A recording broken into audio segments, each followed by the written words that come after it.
আরে কি করতেছো তুমি পূজা দিদি? মাছ ধরতেছি, শ্রাবণ মাস ঢুকবো না, ওই যে 16 তারিখ থেকে। তো শ্রাবণ মাস ঢুকবো তো মাছ ধরতেছো কেন? মাছ খাইতে পারুম না। ইস কি আর অনেক দিন খোকুয়া না, হইছে এই যে পুকুর মাছ খাইনি, এলিগে মাছটা ধরুম এই ভাবতাছি। রৌদ্রের মধ্যে কি খোকুয়া না মাছ ধরতেছো ধরুম তো এই জঙ্গলের মধ্যে আয়া? পুকুর মাছ খাইতে কি স্বাদ, তুমি জানো কি না? না আমার দরকার নেই। বড় মাছ ধরছি নাকি? এই টান টান এরাম এটা তো বোতল। বোতল? এটা কি দেখতেছো না, প্লাস্টিকের বোতল ধরে আনছো। তোমার কি এগুলা ফালাই রে? আমি তোমার কপালে মাছ জুটবো না, এত খোকুয়া মানুষের মাছ টাছ জুটে না বুঝছো কপালে। পুকুরে এগুলা বোতলগুলা কে ফালাই? তুমি আমি একটা কমপ্লেন করুম। তুমি একটা কথা কত, তুমি বাজার থেকে কিনে আনতে পারো না? রৌদ্রের মধ্যে গেলে কিনে খাওয়া মানুষের পুকুরের থেকে মাছ ধরতেছো।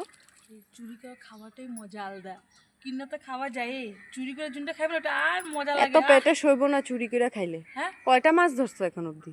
এটা তো বোতল একটা উঠেলা, এটা তো এই বোতলই লয়ে যাও, এটার মধ্যে নোংরা জল আছে দেখো, এটাই তুমি খাও গিয়া। নোংরা করে দিছে, এজন্য আমার কার জানি তোমার মতন মানুষ আয় দেখে পুকুর নোংরা করে মাছ রয়েছে। ধরছি ওই যে বোতল আয়া পড়ছে, ভালো লাগে না আমার একদম, আমার যাও বেজ্জতি যাও হয়ে হইব। গেল।